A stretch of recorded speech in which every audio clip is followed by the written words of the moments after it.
Bien.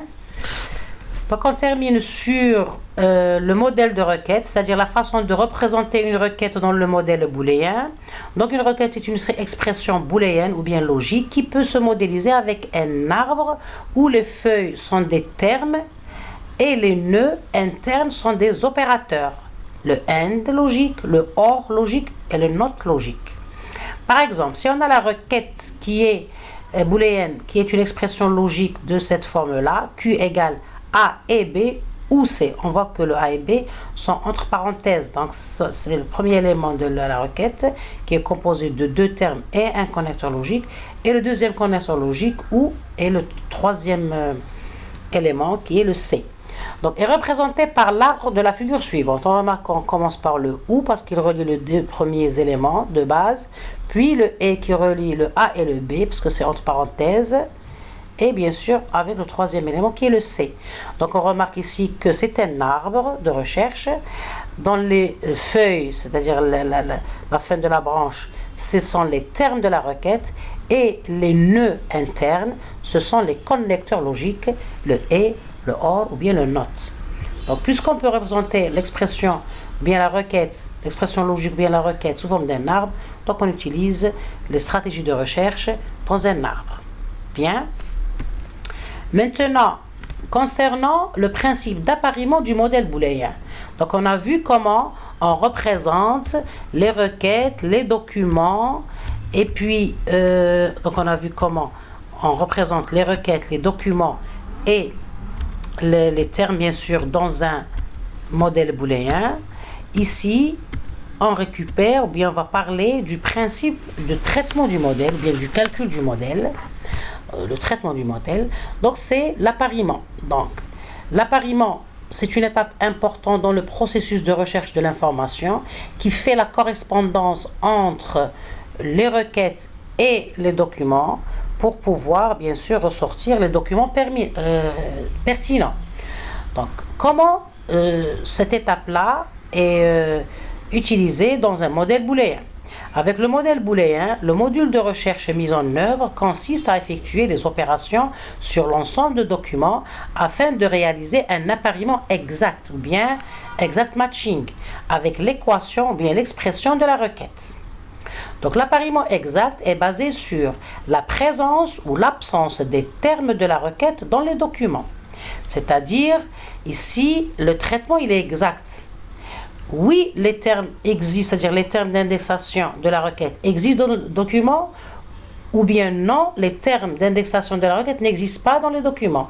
Donc la réponse, elle est stricte. Oui, il existe, non, il n'existe pas. Dire oui, le terme existe dans le document, non, le terme n'existe pas dans le document. Donc c'est ça le principe de base de l'appariement exact en utilisant le modèle booléen. Donc la décision finale, elle est binaire, c'est 0 ou 1. Sur laquelle est basée la sélection d'un document, et elle ne permet pas d'ordonner les documents renvoyés à l'utilisateur selon un degré de pertinence. Donc remarque ici que le résultat de l'appariement qui utilise le modèle booléen nous donne des documents, c'est-à-dire il retourne des documents pertinents à l'utilisateur, mais dans un ordre quelconque, c'est-à-dire l'ordre il n'est pas considéré. Ça déjà c'est un premier inconvénient de ce modèle.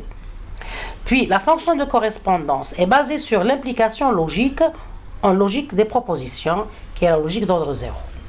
Donc, ici, c'est-à-dire, puisqu'on utilise une représentation logique, donc c'est sûr que la correspondance, elle est basée sur, c'est-à-dire des implications logiques.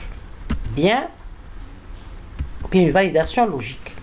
Donc l'appariement pour le modèle booléen, toujours, donc c'est un appariement exact qui est basé sur la présence ou l'absence des termes de la requête dans les documents, comme on l'a déjà énoncé.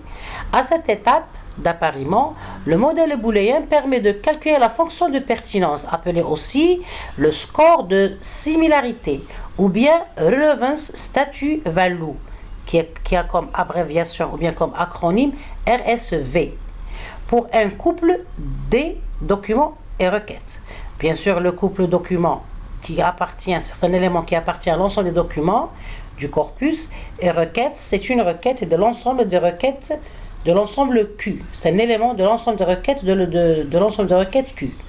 Cette mesure qui est la RSV, c'est-à-dire le score de similarité ou bien de similitude, ou bien en anglais Relevance Statute Value, c'est une mesure bien sûr. Cette mesure est notée RSV, qui a comme paramètres DI et QJ, et retourne le score de similarité du document DI par rapport à la requête QJ. Comment? Donc la correspondance RSV-DQ ou bien la fonction RSV-DQ ou bien la mesure de pertinence RSV-DQ entre une requête et un document est déterminée de la façon suivante. Donc ici, normalement c'est RSV, donc j'ai abrégé à R. Donc R dt I égale à 1 si le terme appartient au document. Elle est égale à 0 sinon. Si on a ici un connecteur, si RD avec la requête, c'est-à-dire un connecteur entre deux sous-requêtes, Q1 et Q2, elle est égale à 1 si premièrement la valeur de la requête RDQ1 égale à 1 et RDQ2 égale à 1. Sinon, c'est 0.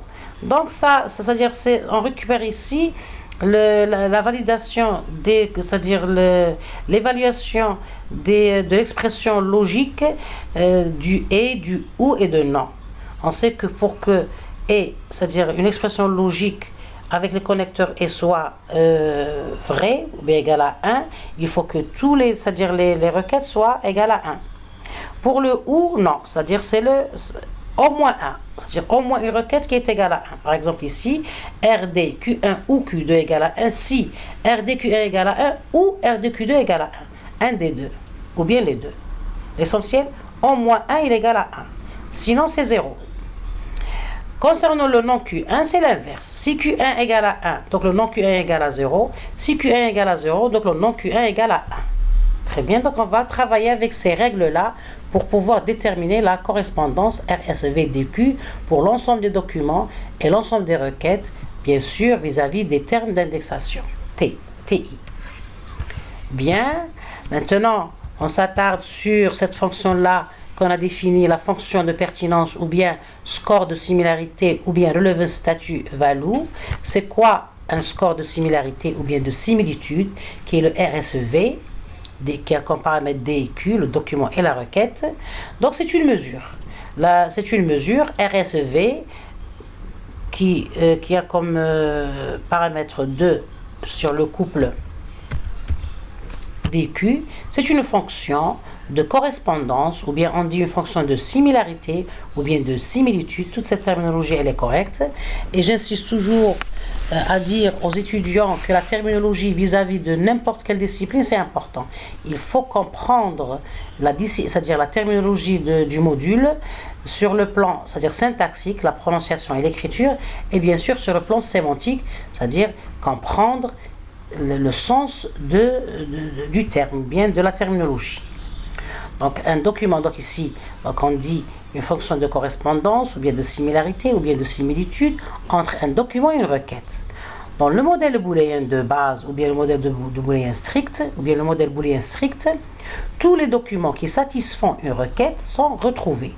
Généralement classés dans un ordre chronologique, c'est-à-dire dans un ordre, l'ordre ici n'est pas tellement considéré dans le modèle booléen.